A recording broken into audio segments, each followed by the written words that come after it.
What's up, Kobe? Just gonna carve a little bit. Just want to get this out. All right. Get into the mood.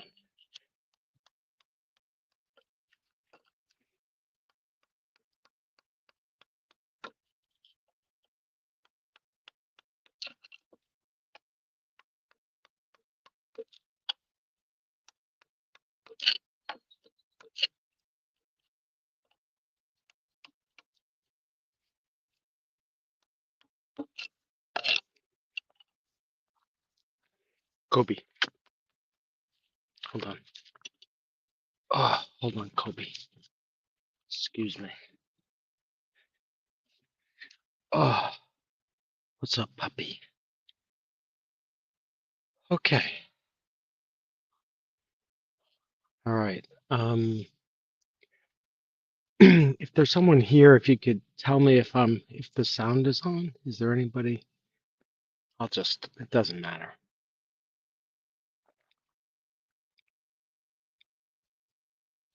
All right. So, should I show some art? I'll show you what I'm working on. Oh, first of all, this piece is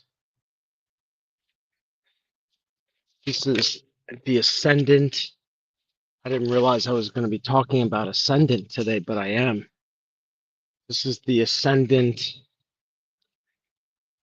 Eagle. Can't tell it yet. There's an eagle eye. Hold on, wait. Where is it? There's an eagle eye somewhere. Oh, there. This is the eagle eye right there. Okay. And this is so that's Ascendant. I brought it over to the carving place just so that it would get the attention it needs with the tight necks totem. And then this, and just because the Ascendant Eagle, so if you look at, oh, you can't see it. Oh yeah, it's not as tall as the tight necks totem.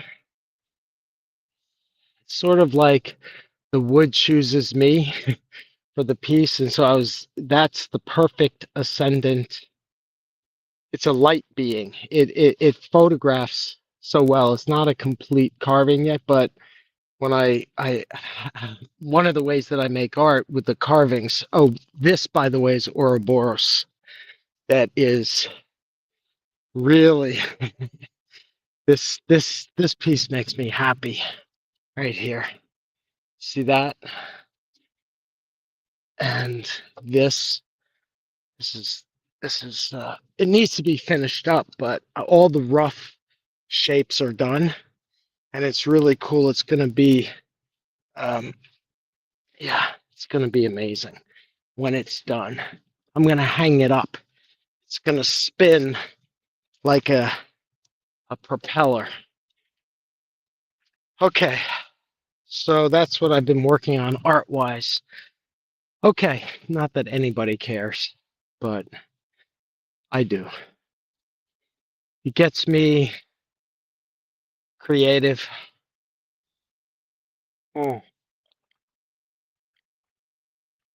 Okay, so this is a shout out to a few different people. First to Tara, who just is a Twitter tight necks friend of mine. And she and I agree to disagree. We're both fans of tight necks, but we agree to disagree on certain things. And she said something today on Twitter, and I reacted to it, and so instead of like, and I realize it's like a bottom signal. I started looking at the chart, at the tight necks chart, and it's I guess as a tight necks holder, it's sort of exhausting. It's like the chart That's why it's like, that's why I said it's a capitulation chart, right? It's a, and that's how it feels to be a tight necks holder at this point.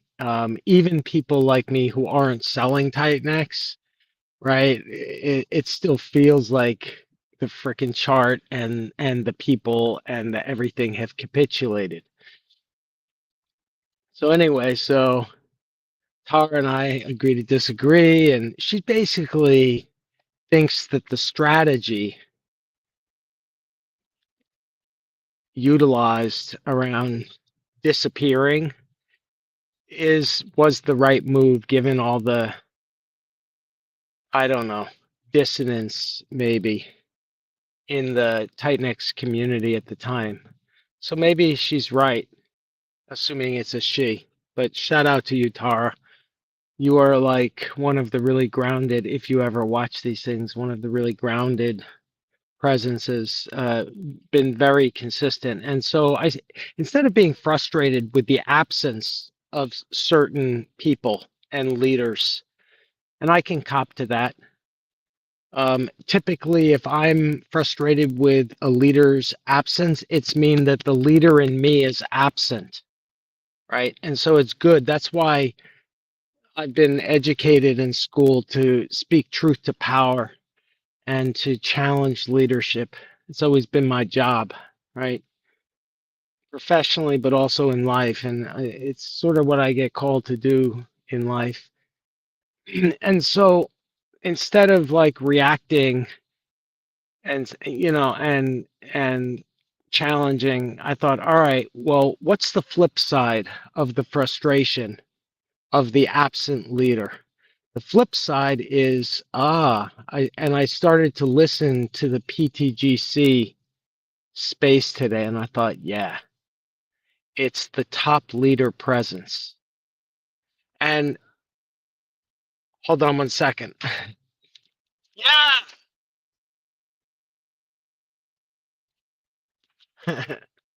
Life. I don't know if this is working. It's the, so I started to think, oh, okay, where where can I be thankful that the leaders are fully present in a way that works for me? Because I'm the investor, I'm the user, I'm the one that matters in my decentralized finance experience, not the builder, not the developer, not the them. It's about, does it work for me, the investor, right? So I thought, all right, where are the one and then two and then three places where the top leader does what I know a top leader needs to do to overperform against the competition? Okay. And that's something I've looked at a lot among a lot of different kinds of leaders, community leaders, family leaders, business leaders, military leaders, community leaders, network leaders, decentralized leaders, centralized, power and control, blah, blah, blah, blah, blah, blah, blah.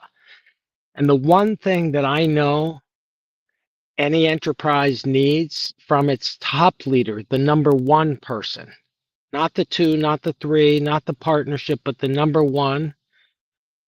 Now, in certain circumstances, there are small teams leading, and in non-traditional, non-hierarchical, decentralized organizations, sometimes there is a collective ownership of leadership, but typically in successful human enterprises, there's one top leader whose presence is required, you know, uh, consistently 24/7, 365, all the time, which is why that role is very hard to sustain over time. But I want to give you three examples, and it's PTGC, the Gray's currency, it's Ouroboros, ORX, and yes, it's EROS. And this is a shout out to Zen, who's the PTGC developer and entrepreneur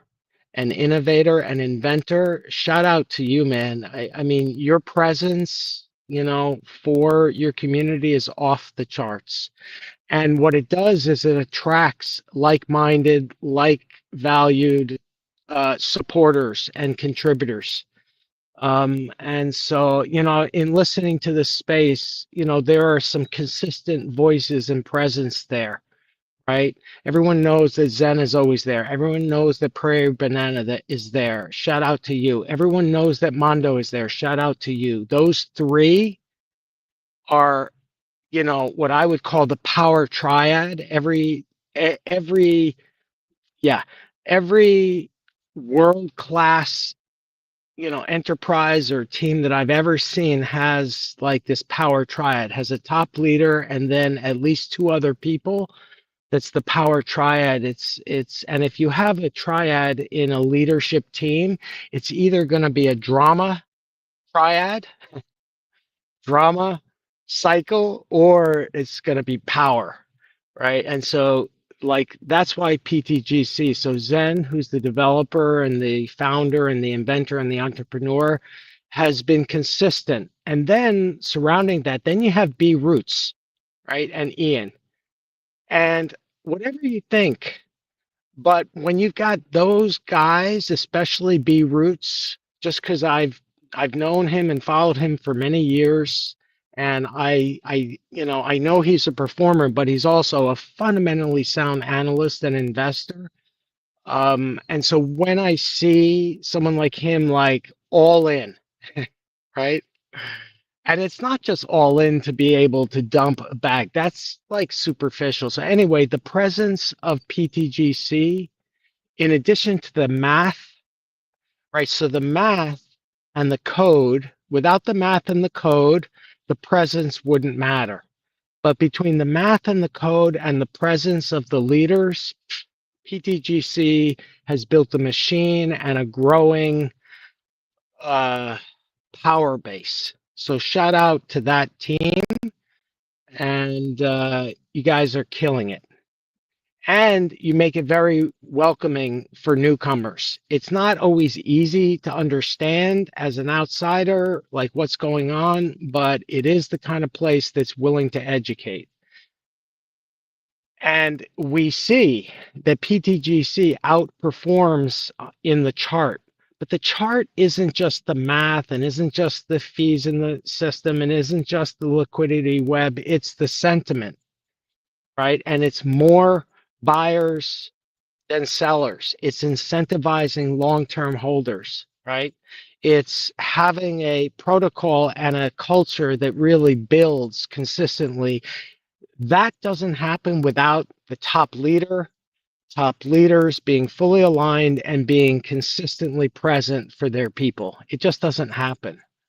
So PTGC, check mark. ORX, Ouroboros.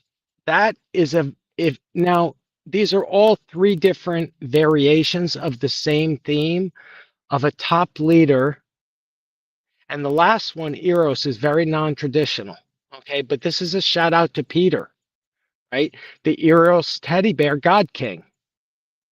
Constant presence, but I'll come back to it. And that's why EROS is and will continue to outperform the competition. Okay, even though it's on a pullback, it doesn't matter. This isn't about like short-term whatevers. This is about the presence of a top leader that enables an enterprise, in this case, a protocol, a token, to outperform the competition because the leaders, along with the code, become a magnet. Thank you, Brandon.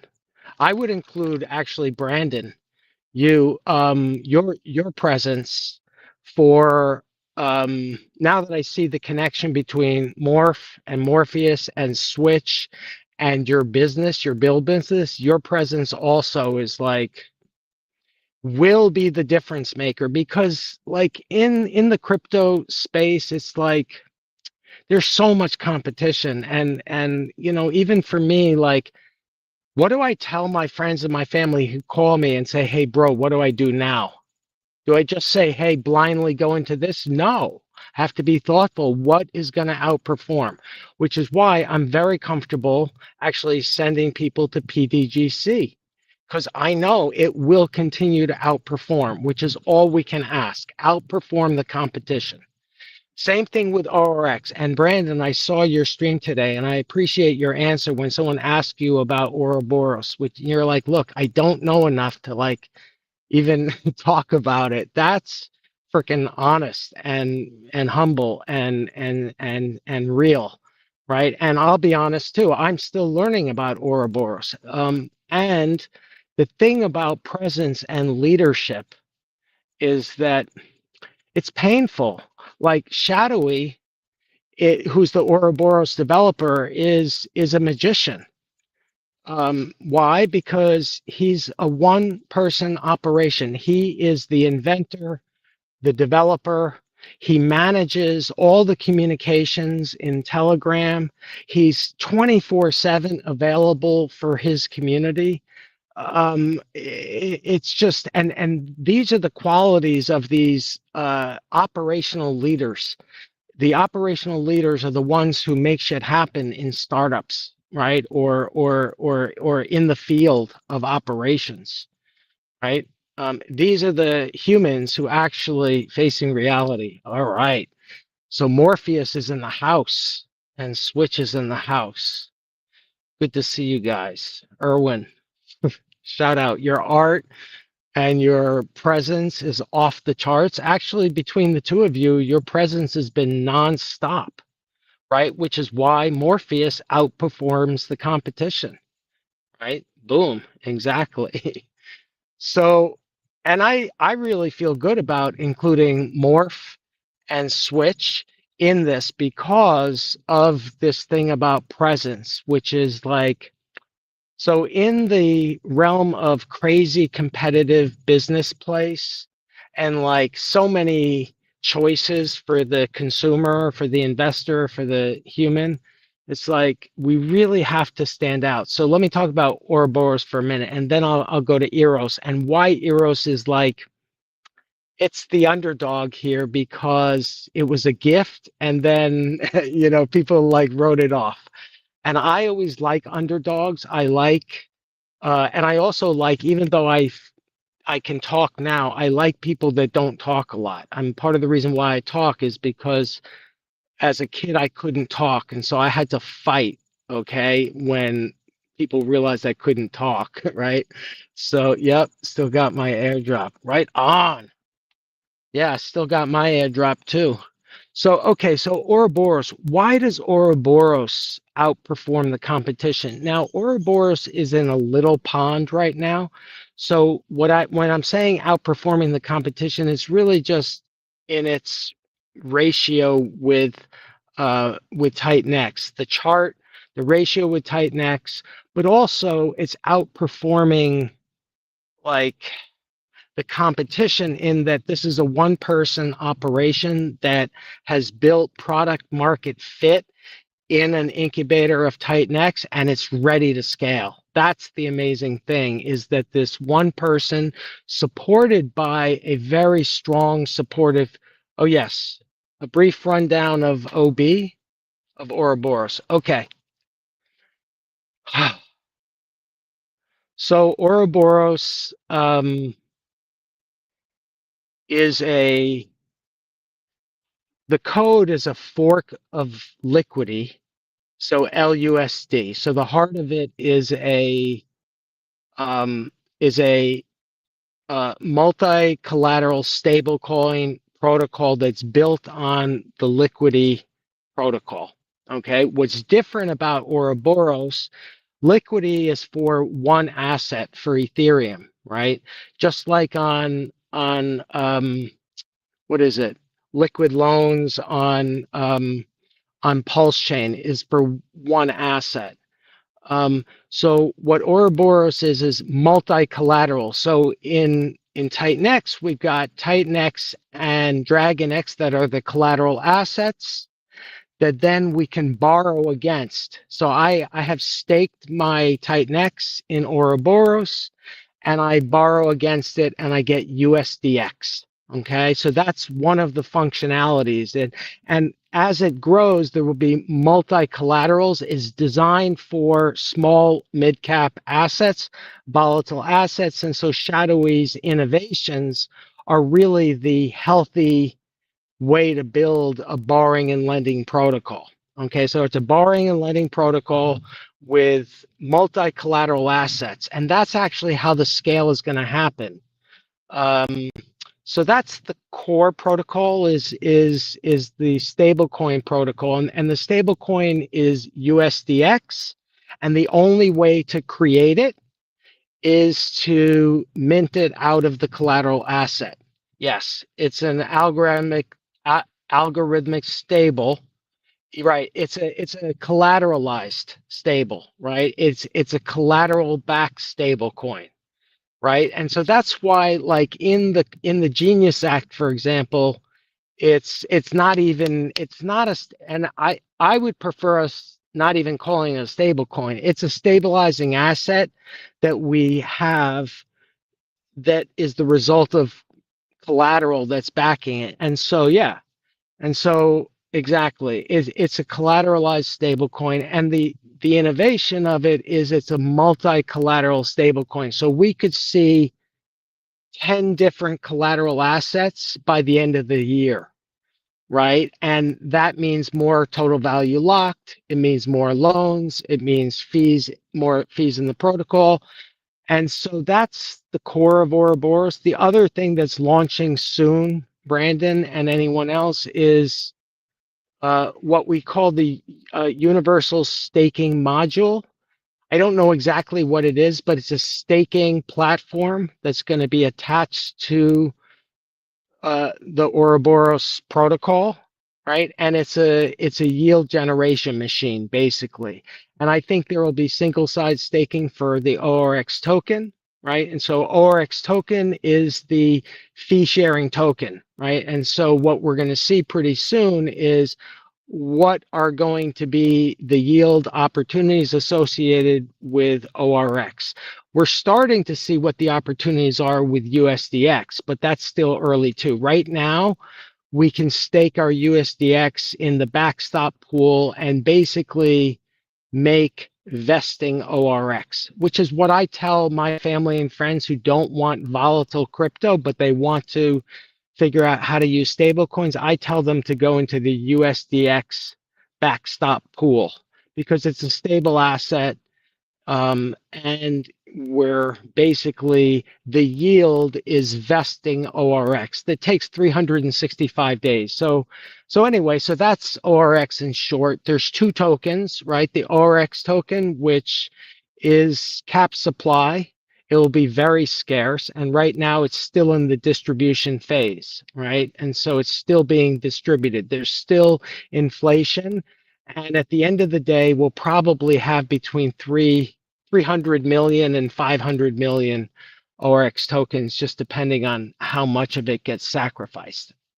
So that's ORX. And I really love it because, the other thing about it is that Shadowy has really built a very strong culture of incentivizing holders, right? And the diamond hand culture, and his presence in the Telegram, constantly educating, constantly answering questions, constantly in the dialogue, is the example of leadership. Like, his leadership is off the charts. And the fact that he's an anonymous developer, builder, founder, entrepreneur, I just think it's part of the great mystery of Ouroboros. And I think keep streaming and spreading the good word. Thank you. I will. I appreciate it. I'm going to keep on doing it. It's good when there's a dialogue, because sometimes I feel like I'm talking to myself, but anyway, I appreciate it. Thank you, Brandon. And we should definitely talk, because I think that what Switch has done, what I really love about Switch is that, well, let me just say that, like, operationally, I don't really understand how it works, but what I like about it is how you've decided to scale it, right? And I love that you're making your widget accessible to people and that you're spreading the technology to people that want to use it, which I really like. And I think that's really cool. And so I think that your scaling and distribution model, I'm starting to see it. I like it a lot. I think it has a lot of potential. And then when I see it connected to Morph, I think, wow, that really makes Morph and Morpheus. I mean, I always heard you guys saying that it was MemeFi and that there was a connection, but it's hard to know. And I know that it's really important not to share too much. And so I respect the privacy of the whole startup, stealth thing, right? But now that I'm starting to see the potential of Switch in terms of how it can scale, and then I could see how transactions could just pile up, right? And volume through Switch piles up. And assuming there's a connection with Morpheus, which I know there is, and it's going to emerge pretty soon, that's huge, right? And so actually, now that I'm thinking about it, like the two potential blue chips that I see growing out of Titanx currently. Actually, I don't know Taurus well enough to know, but I think Taurus has that potential too, mostly because cryptographics, again, is constantly present. He's a leader that is constantly present. Taurus will outperform the competition because cryptographics is like there in the trenches every day, building, building, building. So I don't know enough to say it's going to be a blue chip, but I know enough to say about Ouroboros. It has blue chip potential. I also am learning enough about Morpheus to believe that Morph has the potential to be a blue chip, particularly with its partnership with Switch. And I don't see that in any other protocol, I don't think. In Titanx. That doesn't mean that they're not there. I might just not see it. So anyway, and now I just want to do a quick shout out to EROS, because EROS is and this is really a shout out to, I mean, it's a shout out to myself also because I took this up. But it's really a shout out to Peter. And sometimes like these anonymous characters, like we don't treat them like human beings. Like Shadowy early on, people were judging this anonymous developer. And I was like, you guys have no idea. Why don't you get in the Telegram and ask a question? Well, instead of judging and projecting onto some human that we don't know, like Brandon, I don't know if you're watching. I saw you said like people that like to talk smack online when they see you in person, they're like nice to you. Same thing with me. I'm not 6'3", 265, but I can take care of myself, and I'm not a shrinking violet, and people will talk shit to me online. I'm like, please, come on, man, treat with dignity, stop projecting. So the thing is that in this space, people project onto leaders a lot, which is why I don't like to judge leaders until I know something. And so with Shadowy, like early on, they projected all this stuff onto him, and yet he was making himself available. He was available to me over a year ago. I was in there asking questions. I was like, this guy is present for me. I can rely on him to show up, right? Same thing with EROS, okay?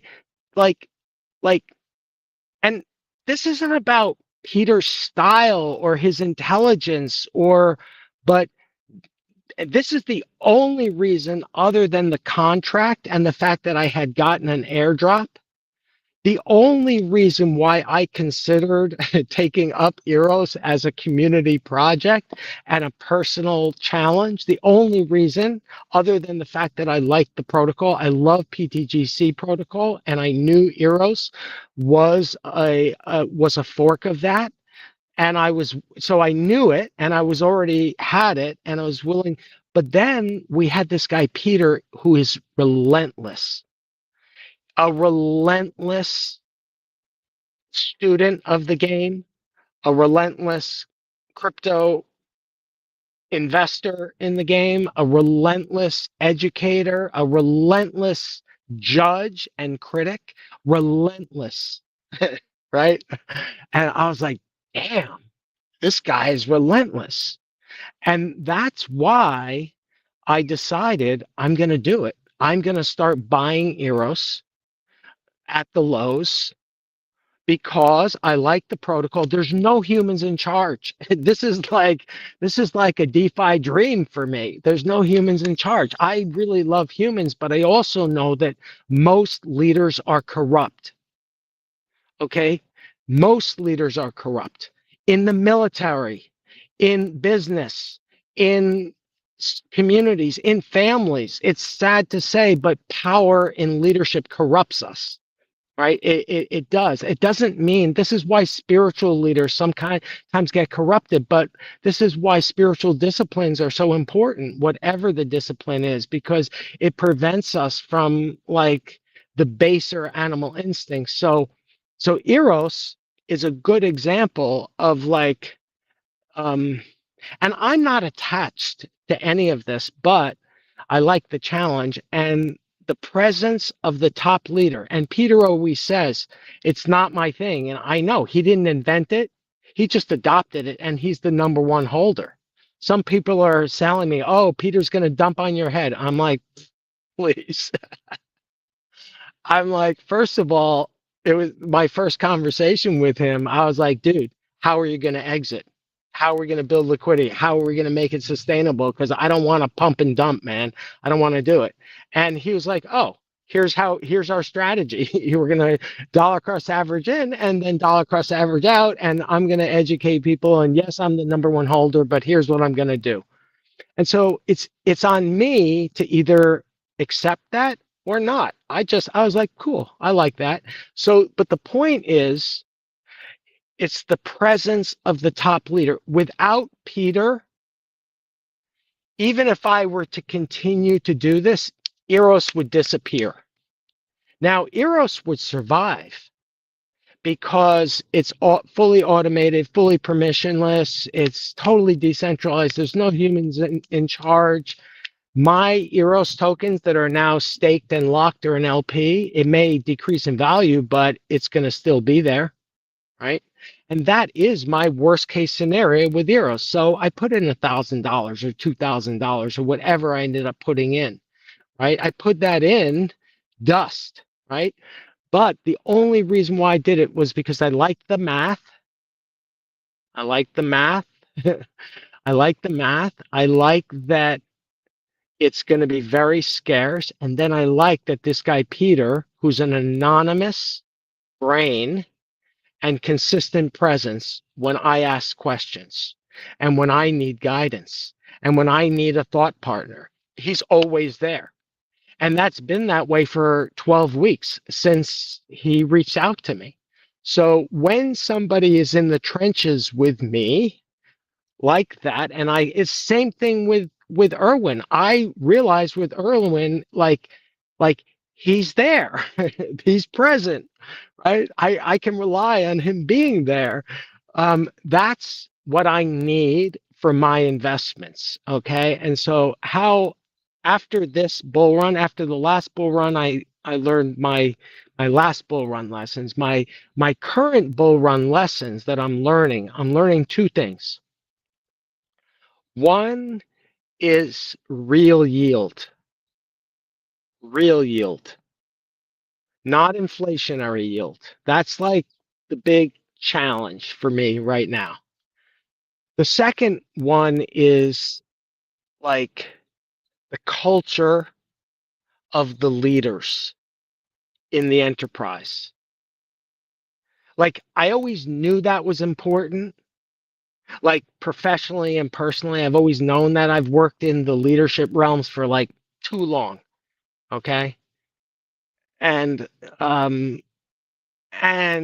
what I've learned is like I knew it was important, but it wasn't until the Titanx experience when I got invited in to the builder world and and once I got inside the builder inventor world in crypto and I started to look under the hood, now I know way better than I did at the beginning of this 4-year cycle. I know way better now what I need to focus on in terms of making good decisions for myself and my family and my friends and anyone else that wants to listen to me.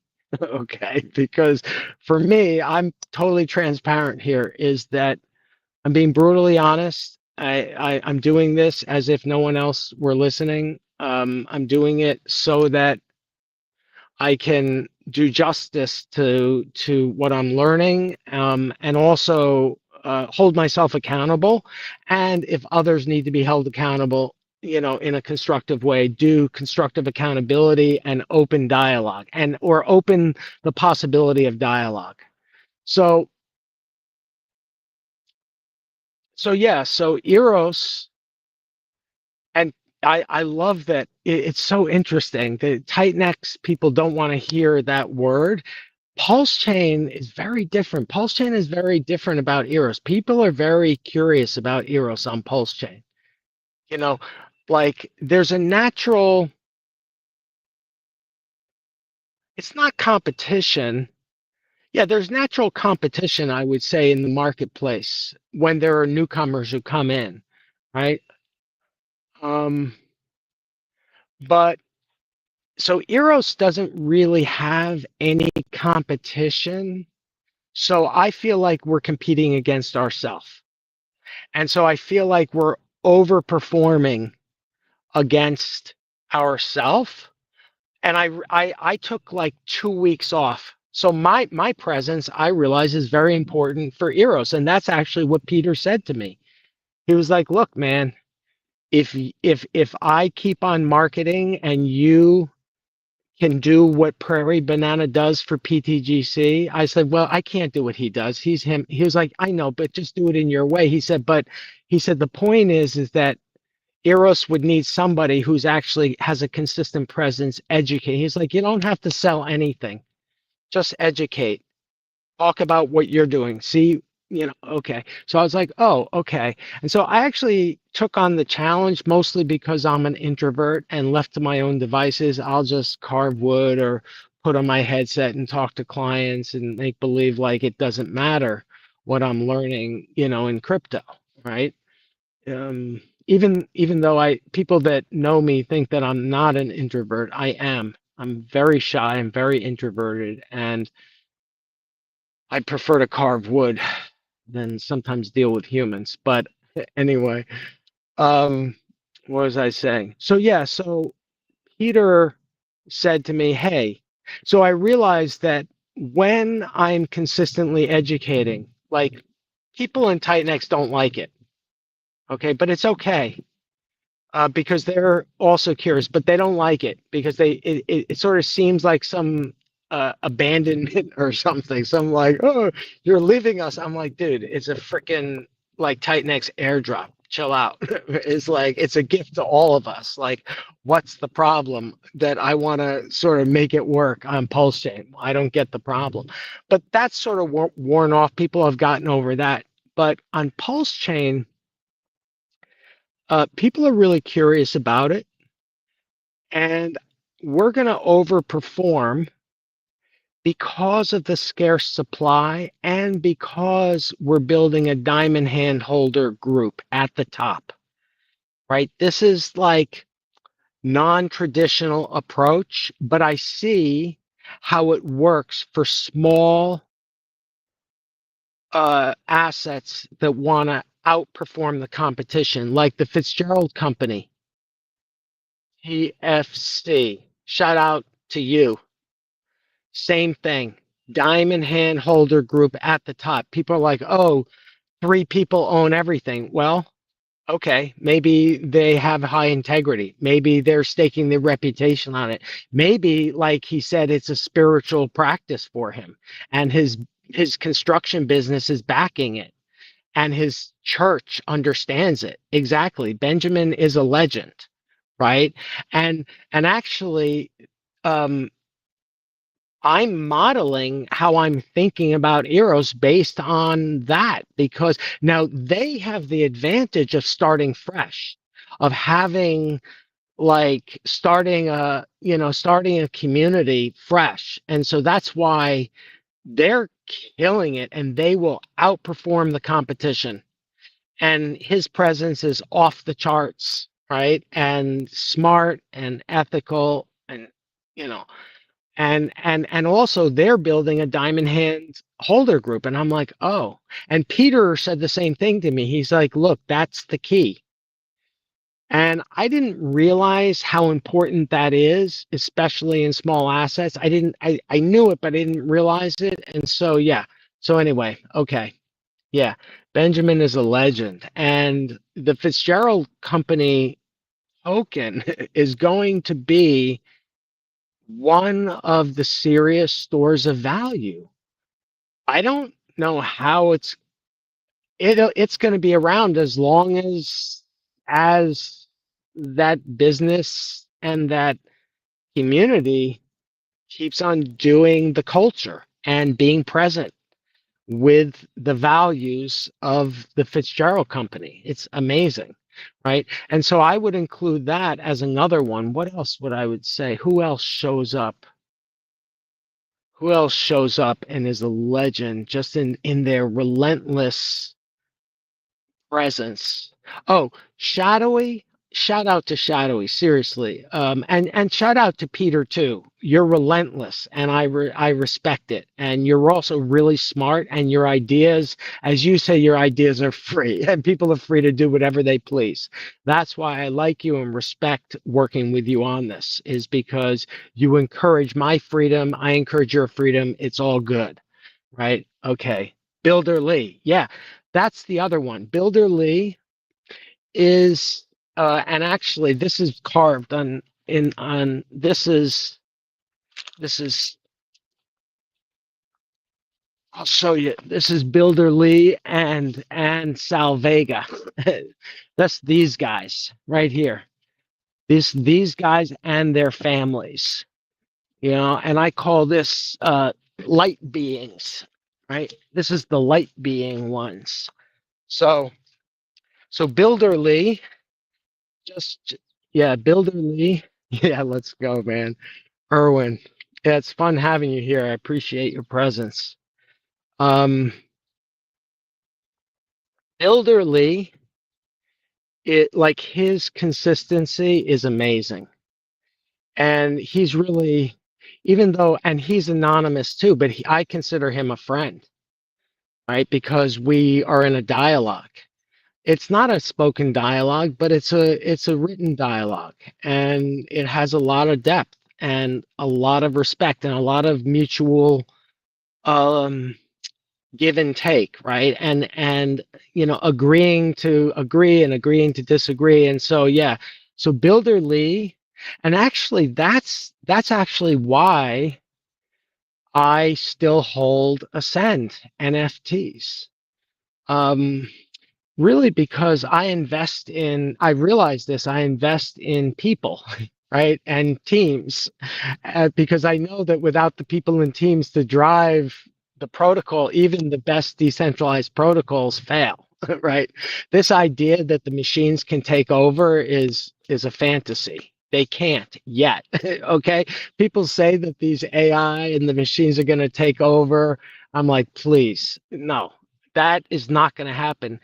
Now, there will be certain people who know how to run the machines, right? And so that's why someone like Shadowy can run the whole operation. He's coding, he's building strategic alliances, he's building his community, he's building all the educational materials. I mean,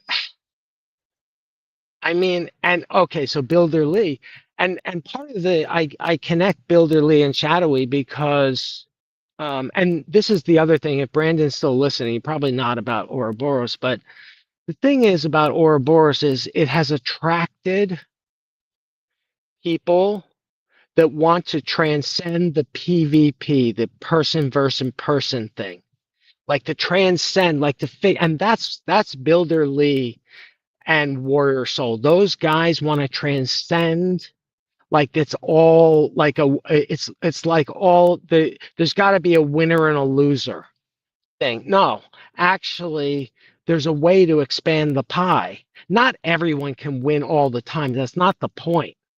But particularly in community enterprises or where we aspire to community, even if we say the word community, we got to take it seriously, right? If we aspire to that, like that means we have to be present with each other consistently. Otherwise, it's a fantasy.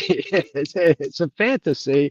And okay, so Builder Lee, first of all, that man has such equanimity. Now I don't know what's going on inside, but how Builder Lee presents himself as a human and as a professional and as an investor is just off the charts. And his presence, I mean, from day one, that guy has been fully present and is and actually honestly is one of the reasons why he and Tara and a few other people are the bullish like case for Titan X.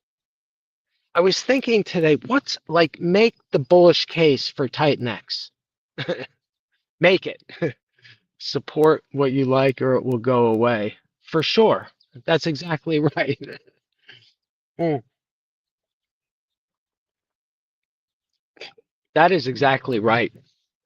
And so we do need to support and uplift what we like and we care about, or else it will go away. And these things need love and care and attention. And by the way, I want to say one last thing and then I got to go because I think my yeah, it's Saturday night and my son and his girlfriend, it's amazing. My son has grown up. It's freaking amazing. Um, what was I saying? Oh, Builder Lee and his presence. Oh, yeah, I just wanted to say that I consider him a friend. One of the things that I know about myself is that I can get emotional. I'm not like a stoical guy. I have some fire in me that, you know, can get triggered, particularly when I get in areas where either I'm weak or I'm strong or they grew up that way and got a 7. Oh, my son just turned 18, man. Isn't that amazing? It's just off the charts. So good, man. I mean, I was in the city, you know, you saw me a few days ago on my balcony in the city. Right now I'm up here. And I'm just so thankful that you know, my son picked me. I took the train up from the city last night and he picked me up at midnight, you know, and I'm just so thankful. I'm just like, I just give thanks, you know, to God or like to whatever we believe is the source of life, right? Um, divine presence. Yeah. So yeah. So anyway, shout out to all those. Oh, what I wanted to say is, and this had to do with my presence for Eros, the creator, exactly. The creator. Um,